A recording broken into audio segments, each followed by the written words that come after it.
এয়া আজি মই বনালোঁ কঁঠালৰ তৰকাৰী। তো মই কেনেদৰে বনালোঁ গতিকে বলক ভিডিঅ'টো আৰম্ভ কৰোঁ। গতিকে আপোনালোকে ভিডিঅ'টো স্কিপ নকৰাকৈ চাই থাকিব। এয়া চাওক, ৰাতিপুৱাই এখেতে কি লৈ আহিছে, কঁঠাল।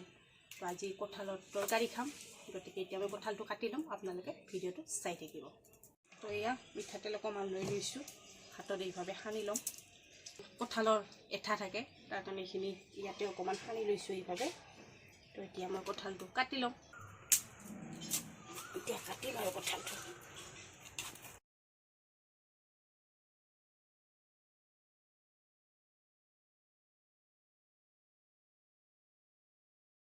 এয়া মোৰ কঁঠাল কটা হৈ গ'ল।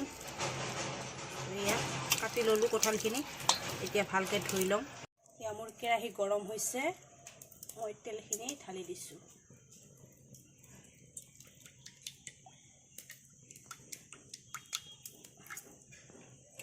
কঁঠাল বনালে অকণমান তেলটো বেছিকৈ লাগে, তেতিয়াহে খাই বহুত ভাল লাগে। কঁঠাল তৰকাৰীত দিবৰ বাবে মই লৈছোঁ অকণমান গোটা জিৰা, লগতে দালচেনি, লগতে এয়া কাটি লৈছোঁ আলু। এয়া আছে পিঁয়াজটো অকণমান বেছি দিছোঁ, তেতিয়াহে কঁঠালৰ তৰকাৰী খাই বহুত ভাল লাগে। দিছোঁ এক কেঁচা জলকীয়া, এটা শুকান জলকীয়া আৰু লগতে তেজপাত। আলুটো মই অকণমান বেছিকৈ দিছোঁ, যিহেতু ল'ৰা ছোৱালীয়ে আলু খাই বহুত ভাল পায়, তাৰ কাৰণে আমিও খাই ভাল পাওঁ বাৰু, তাৰ কাৰণে দিছোঁ। এয়া দুটা বিলাহী লৈছোঁ, অকণমান নহৰু আৰু আদা, এইখিনি মই পেষ্ট কৰি ল'ম। এয়া গোটা জিৰা আৰু দালচেনি দি দিলোঁ, লগতে এয়া কেঁচা জলকীয়া,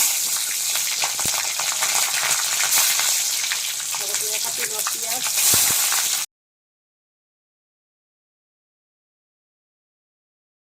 কঁঠালখিনি কাটি লোৱাৰ পিছত মই এইভাৱে অকণমান হালধি দি এনেকৈ তিয়াই থৈছোঁ পানীত। এইখিনি এনেকৈ তিয়াই থ'লে কঁঠালখিনি বনোৱা টাইমত ক'লা নহয় আৰু, এনেকৈ থ'লে ভাল হয়।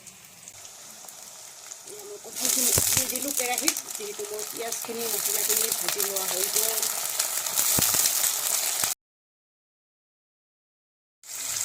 কাটি লোৱা আলুখিনি এড কৰি দিলোঁ।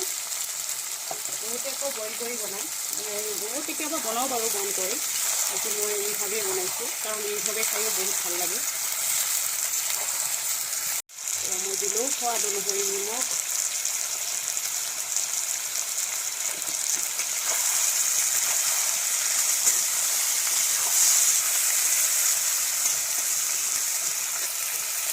লগতে দিয়া হালধি।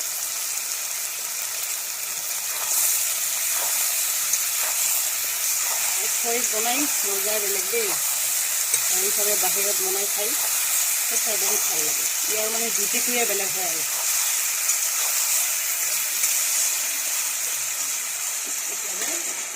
অকণমান টাইমৰ কাৰণে এইখিনি ঢাকনি মাৰি থৈ দিম। অকণমান টাইম মোৰ হৈ গ'ল, তো এইখিনি প্ৰায় মোৰ ভজা হৈয়ে গ'ল। কাটি লোৱা বিলাহী দুটা এতিয়া দি দিছোঁ।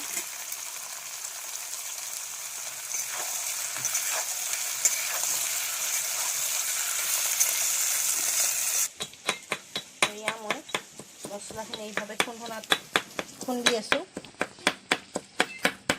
ইয়াত খুন্দি লোৱা মছলাখিনি মই দি দিছোঁ।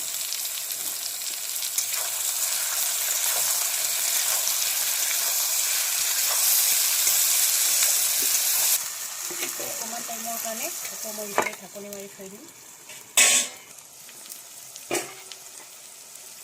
এবাৰ লাৰি দিছোঁ। কঁঠালখিনি বনাওঁতে কঁঠালখিনি ভালদৰে ফ্ৰাই কৰি ল'ব লাগে মছলাৰ লগত, তেতিয়া খাই আৰু বহুত ভাল লাগে। লগতে এয়া মই মছলা দিম। এয়া হ'ল ধনিয়া গুড়ি, এয়া জিৰা গুড়ি আৰু অকণমান ৰেড চিলি পাউডাৰ দিছোঁ। এনেকৈ বনালে আপুনি মাছ মাংস সকলো পাহৰি যাব। মছলাখিনি দিয়াৰ পিছত অকণমান টাইম ভাজি লৈছোঁ। চাওক মছলাখিনি লগতে কঁঠালখিনি আলুখিনি কিমান ধুনীয়াকৈ মোৰ ফ্ৰাই হৈছে। এতিয়া মই পানী এড কৰি দিম।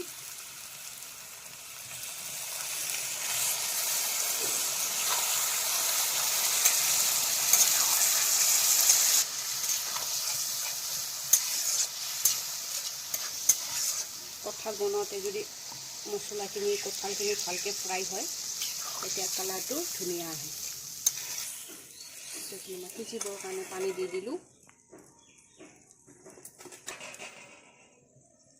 ঢাকনি মাৰি থৈ দিলোঁ মই।